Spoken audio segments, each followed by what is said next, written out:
Hello, everyone. Thank you so much for joining us today for our live webinar. We've got a treat for you. My name is Jeff Reichard. I am the Vice President of Compliance and Public Sector Strategy on Veeam's product strategy team. If you dial in, you've seen a lot of my colleagues on here, usually every Monday and Friday. But I'm not joined today by another Veeamer. I am instead joined by Manu Singh of Cowbell Cyber. And Manu, why don't you introduce yourself?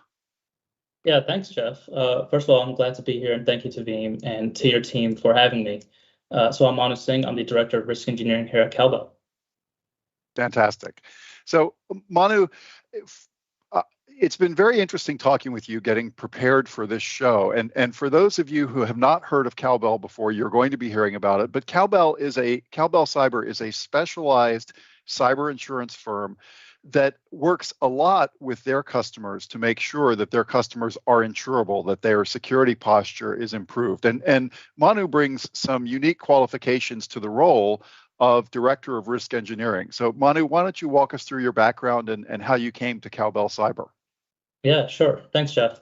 So just a little bit about my background. I've held various information security roles both within and outside of the insurance industry. So prior to Cowbell, I served as a security intelligence manager for a privately owned top 5 consumer packaged goods corporation within their security center of excellence. I've worked with other insurtechs serving in underwriting roles and externally facing cyber risk consulting roles as well. In addition, I've also worked at a London specialty insurance company on their breach response services team, helping clients manage their cybersecurity risk mitigation efforts. I also hold a jointly offered executive master's degree from NYU School of Law and also from NYU Tandon School of Engineering with a focus in cybersecurity risk and strategy, and also a bachelor's degree from Temple University Fox School of Business with a focus in risk management and insurance. So if I was starting up a company that specializes in both insurance and risk management and cybersecurity, you would certainly come to my attention to run the risk management function there. It sounds like you've landed in exactly the right spot. What I'd like to dig into a little bit more is you run Cowbell's risk engineering team. Can you talk us through sort of what's part of that function? What is risk engineering at Cowbell Cyber? Yeah, absolutely. And, just to back up, coming to Cowbell, working for an insurance company that's founded by cybersecurity professionals, insurtechs, they are innovative with their approach to measuring cyber risk of organizations. So they tend to do a much better job of assessing controls and aggregating large amounts of data to better determine what is actually at risk. So this is why I wanted to get back into the insurtech space. It provides true value for policyholders. So one of the key differentiators includes my function. So I am the director of risk engineering at Cowbell Cyber. So that entails assisting policyholders through our continuous risk assessment process. So this includes understanding our Cowbell Cyber platform. How are we rating insureds on various cybersecurity domains? We call these our Cowbell factors, and then gaining deeper insight on insured environments, understanding the AI and machine learning scans used to develop insights and recommendations, as well as any impact of security awareness training for employees. So my function ultimately focuses on how the organization can really reduce their risk, the frequency and severity of cyber incidents and data breaches. As far as the risk engineering function, we are a team of security professionals. So our goal is to, again, reduce the frequency and severity there for the policyholder. So we'll do this we'll meet with the organization's IT or security teams and then determine whether their security program is strong, if it has any gaps, or if it's something we can work towards hardening their vulnerabilities that we might identify through security controls and security best practices. So this it's accomplished by performing an assessment from our scans. So we're identifying high severity vulnerabilities, whether it's something our scans pick up on, or if it's a gap we may identify on the call with the insured while we're running through their security initiatives.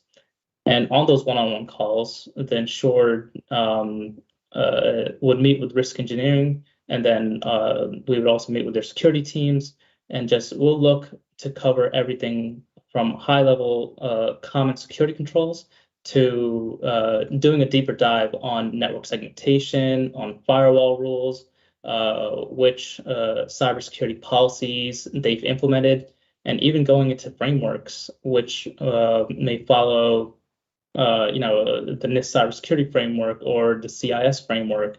So these calls really help us paint a complete picture of their cybersecurity posture, and then gives them an opportunity to inform us of strong measures that they've taken to reduce their exposure to a cyber event. So that's really what the risk engineering function is. It's our ability to partner with the insured to help reduce their risk. That is absolutely fantastic. And interestingly, and I know you and I have talked about the state of the cyber insurance market now worldwide, we have folks who have dialed in from lots of different places to listen to today's talk. So, Mark, why don't you walk us through where we have people dialed in from now? Let's take a look. It looks like we have here in the United States, we have Texas, we have Georgia, we have Pennsylvania, Philadelphia, where you are, Manu, and Connecticut, where I am. We also have Mexico dialed in. And what about other locations? Looks like that's it for right now. Okay, good stuff. We will keep adding people as we go along, but Manu, I want to dig into more what you're talking about, because it's really interesting. What you're describing is at Cowbell is basically a fusion between being an insurance company and being a security consulting firm, and rolling those two things into one. We've talked about the kind of issues that traditional insurance companies are running into trying to insure cyber nowadays because of the threat of ransomware, because of the losses that more traditional old school insurance companies are running into. Why don't you walk us through a little bit, sort of what your insureds are hearing when they go to get a policy, and what that landscape looks like right now? Yeah, absolutely. So cyber insurance is harder for companies to obtain than it was a year ago, and it's likely going to stay that way for the foreseeable future. So while cyber insurance is becoming more of a must-have coverage for businesses, the explosion of ransomware attacks and cyber and different various cyber attacks, excuse me, it means it's also becoming a higher risk business for insurance carriers. For example, the average ransom payment shot up by 82% from 2020 to 2021. And by the middle of last year, the number of ransomware attacks was up more than 150% over the entirety of 2021. And, this has direct implications for the insurance industry, with the uptick in attacks, with the increased payouts. It has meant steeper losses for insurers, and that could lead to a change in appetite in the cyber marketplace. So that's where the insurtech space, and Cowbell in particular, comes in. We know better data can help insurers and reinsurers differentiate the amount of capacity that they provide to an organization, the coverages that they may offer, the terms and conditions within your cyber liability insurance policy, and then also the sublimits and the deductibles that the insurance carrier would set. So gaining as much data about the organization and their cybersecurity program is key to obtaining as much coverage as possible. That makes sense. And I know at Veeam, for years now, both we and our storage hardware partners, people who offer immutable backups, have been hearing from customers that various kinds of security controls, including immutable backups, and I know we'll dig into the controls you all recommend here in a couple of minutes, but that people are getting asked for those. I've talked with some organizations, Manu, who set aside their own money and basically self-insure because they've had so much difficulty to get cyber insurance. But I also know if you're a regulated entity, a lot of times self-insuring isn't an option. You have to have cyber insurance, and so you have to find a way to get it. Is that correct? Yeah, yeah, absolutely. I think if you're able to help the carrier identify what controls that you're putting in place, that puts you in a better position to gain that coverage.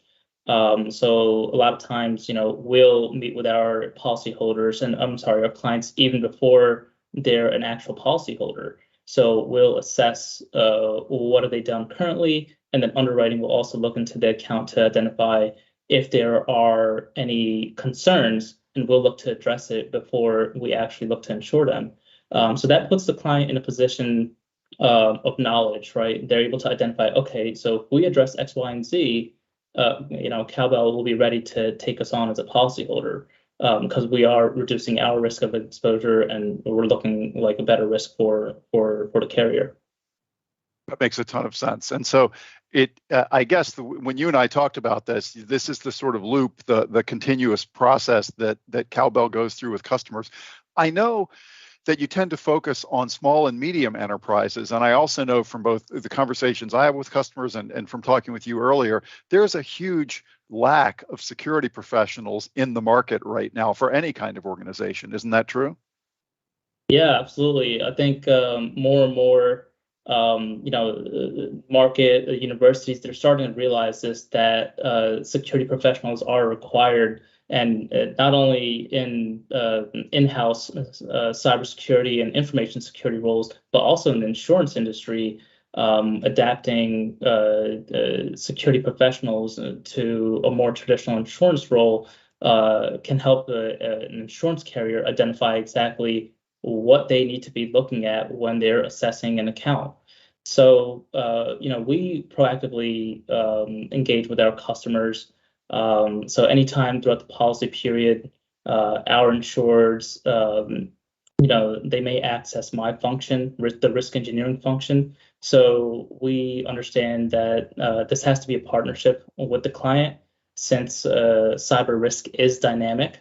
So meaning, what might not have been a risky practice 6 months ago could possibly be a security threat today. So this is why we encourage our insureds to constantly be engaged in their cybersecurity posture and to continue to strengthen their network and IT infrastructure. We know that SMEs or small to medium-sized enterprises may or may not also have in-house IT and security sophistication. So when we do see that they lack security professionals or IT professionals that could address security risks, that's where our risk engineering function really looks to help the policyholder. But not only our risk engineering function, we have our closed loop risk management process, as you can see right here, where once the submission comes into Cowbell, we're able to quickly assess the account with our data science and our data aggregation, send that over to underwriting to address any coverage concerns or any past claims that the insured may have. And then from there, push it over to risk engineering for us to improve on security controls to reduce their risk.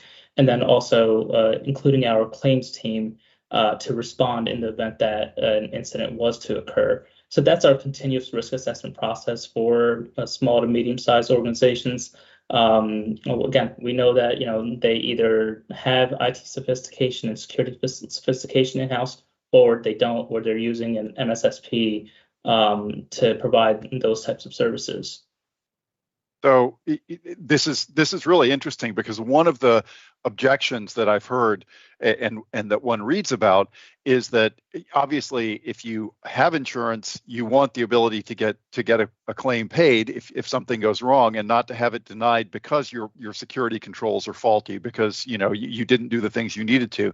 It sounds like this kind of partnership makes it the case that more often than not, your customers, because they've been working with you the whole way along, are going to get claims paid if they do have a ransomware attack, if something goes wrong, right? Yeah, absolutely. We look to put our policyholders in the best position possible to, first of all, reduce the frequency and severity of that claim from even occurring, right? But in the event that it does occur, we would be ready to respond appropriately with our claims team. Mm-hmm. Got it. Got it. That makes a ton of sense. So let's talk about specifics. Up until now, we've been talking about, how hard it is to get insurance and sort of what Cowbell brings to the table to help, especially small and medium enterprises, be in a better position. What are the kinds of controls, Manu, can you talk us through that you specifically recommend that organizations adopt? Yeah, I think across the insurance industry, you'll see various security controls that every carrier is looking for. We know MFA being on top of that list, so multi-factor authentication. Are you applying it on remote access points into the network, as well as for VPN purposes? Are you applying multi-factor authentication on email accounts for all users within the organization? And then are you applying multi-factor authentication for mission critical applications? So any application or cloud-based application that may be deemed vital to the organization's continued operations, we would want to see MFA on the access points to those applications as well. These applications tend to house a lot of sensitive information or confidential information to the organization. Sometimes it could also be any personally identifiable information, protected health information, or payment card information as well, and any other intellectual property that the organization would deem as confidential. So that's one. Having an But incident let's response. dig into that. Let's dig into that a little bit more. I'm kind of interested, Manu, because the the conversation a lot of times is around ransomware, and obviously, immutable backups from Veeam and immutable backup capabilities from a lot of our storage partners help with that. But that's not the only kind of cyber claim that can happen, right? There's data breaches and possible exposure on the dark web. There's business email compromise, and I'm sure that that's the kind of issues that you're with these multi-factor authentication controls trying to guard against as well, in addition to ransomware, right? Yeah, absolutely. You mentioned business email compromise. The number one way to stop a business email compromise is to have MFA enabled on those email user accounts. So that could also go into the various types of phishing attempts that may look to deploy ransomware or attempt a wire transfer fraud. Multi-factor authentication will stop all those types of incidents from occurring. So it's by far the number one security control that we look for. Awesome. Now, let's pause for just a quick second more, Manu, because I think we have some more folks who have joined us on the map. Let's take a look. And we have added Europe. It looks like we have the UK online with us now. So welcome. Thank you for joining. I know from talking with customers of Veeam's in the UK and in Ireland recently, this is a very live issue in the UK as well. And we have also been joined by folks in Romania and Turkey. So thanks again to everybody for joining us this afternoon from Romania and Turkey. Okay, Manu, so let's go back to the security controls. Multi-factor authentication, obviously a huge one. What else do you look for? Yeah. So certainly being proactive in your approach to responding to an incident is important. So incident response plans, and then also security awareness training for employees, helping them identify what's really at risk with cyber threats, how to identify social engineering attempts, particularly phishing on your emails, and then going into backups. I think that's right up there next to multi-factor authentication. So having immutable backups, having backups and testing those backups regularly is important. So a business data backup solution is a critical step in preventing data loss from cyber attacks. You mentioned ransomware, accidental file deletion, and other threats. It's if your business data is not well backed up, recovering it after a threat occurs could be impossible or extremely challenging, and then time consuming, and also cost the organization a lots of money there, right? So an organization needs to consider how often it does data backups. Other important factors are where and how they store those backups, recovery methods, and how long they should retain those stored backups when it comes to an excellent backup strategy. So those are all things that they should be thinking about. And these factors, they highly depend on the unique needs of the organization everyone has a different IT infrastructure and different requirements for their business needs.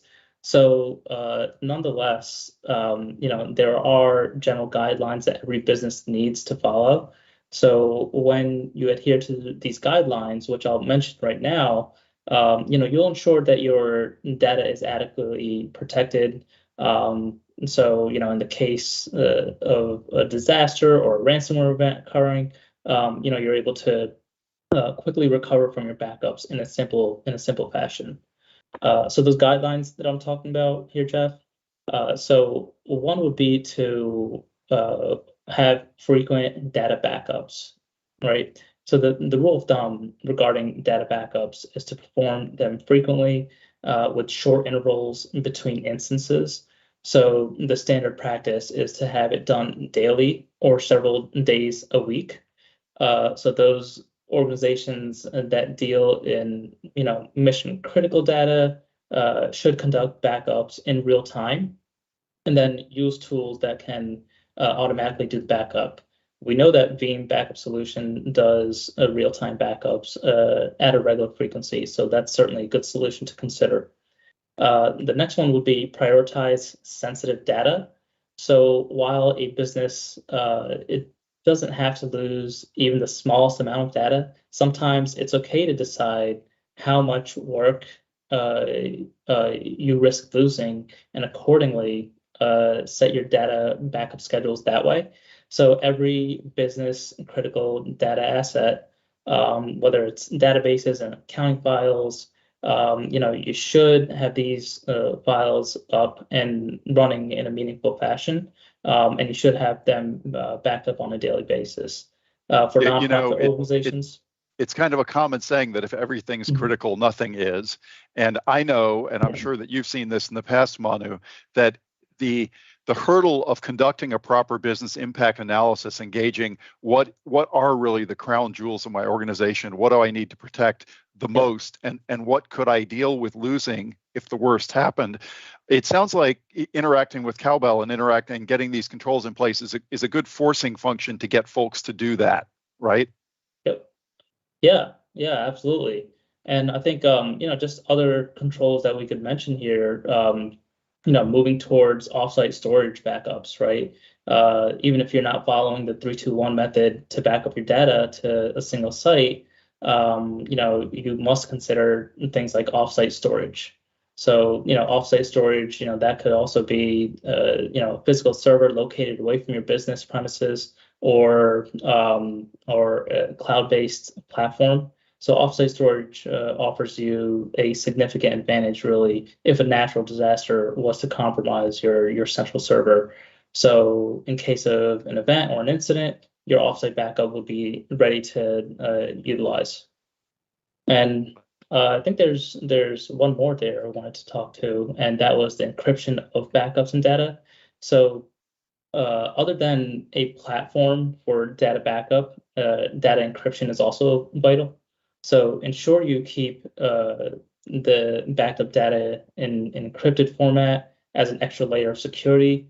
So such files, they'll stay protected against corruption or theft.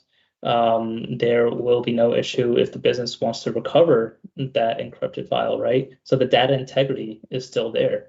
So your data backup partner or your IT admin can advise on which data your organization should be encrypting and which one not to, and then also if it's even worth encrypting at all. Makes a ton of sense. So let me jump in. Let me jump in real quickly because we have actually got some good comments from folks who are watching the broadcast live today. Thanks to Ernesto, who agrees completely based on his experience that there is a huge gap in security professionals out there. And honestly, hearing about the services that Cowbell offers around this, the fact that you're both doing the insurance function and the security consulting function is very interesting. We also had a question from David on YouTube asking specifically about Veeam implementing multi-factor authentication to work with backup files.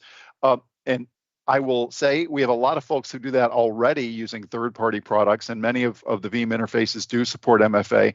But one of the big pieces of news that's been pretty broadly touted out there and that you can find out more about at our Veeam On conference, which will be coming up in just a few weeks, is that we will also be adding multi-factor authentication to the main Veeam backup and replication console itself. So these are great suggestions, Manu, and we at Veeam have heard them loud and clear.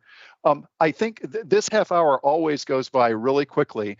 So let me just ask if there was anything that you could recommend just to sum up. How would you like to close things out, Manu? What would you like to tell folks? Yeah, absolutely. I think there's three things. Again, we touched on those security controls from my perspective. Having multi-factor authentication on all access points is certainly important. I believe our viewers just mentioned having MFA on your backups as well. We know bad actors tend to, they're becoming more sophisticated with their approach, so they're looking to target your backups. So not only is it important to have it offsite and segregated from your network, but also to have your backups enabled with multi-factor authentication. On top of that, just prepare for an incident. Really be proactive with your approach to handling an incident. Look to define your incident response plan with the roles and responsibilities for each one of your internal stakeholders as well as external. And then from there, also define the steps that you're highlighting for preparing, responding to an incident, containing it, eradicating it, recovering. So all that should be defined. You should also look to include various types of incident types in your incident response plan. We know ransomware is the most prevalent type of cyber attack and the one that could possibly do the most damage. So prepare for a ransomware incident and incorporate that into your incident response documentation to effectively respond to an incident. I would say those are some of the best practices and advice I would leave you with. Thank you so much, Manu. This has been great. I will just let folks know, and I know we have the slide up about Veeam On, but it's just a few weeks away at this point. If you register for Veeam's Veeam On conference before May 1st, you are still eligible to get in the drawing for the custom Veeam sneakers that we will be giving away. We're giving away a lot of those. If you can make it out to Las Vegas, great. The cost is still lower than the full cost. It's discounted now at this point, but the event is free if you want to join virtually. So please do think about that. As long-term viewers of our live webinars know, we do this on a pretty frequent cadence, and we have this coming Thursday for the Asia Pacific region only at 11:30 a.m. Singapore time. Dave Russell and Jason Buffington are going to take a detailed look at the Data Protection Trends Report 2022, and they're going to look at it specifically through the lens of the Asia market and maybe how countries in Asia are experiencing unique challenges or going in unique directions compared to the global results that we got in that survey. This Friday, just one day later, Rick Vanover and Michael Cade will recap Michael's recent 90 days of DevOps that he's been very active posting about and sort of lessons learned from that. And then on Monday, May 2nd, Dave Russell and Jason Buffington will be back with you, and they will take a look at the just published numbers from IDC about the second half of about the market share data for world backup markets for the second half of 2021. So please, Manu, thank you very much for joining today. Really enjoyed this talk, and I expect we might have a longer one coming up. And folks, I hope you enjoyed it. Thank you for the good questions. It's always a pleasure. And we will see you on Thursday, Friday, and Monday of next week with the shows coming up. Thanks for having me, Jeff.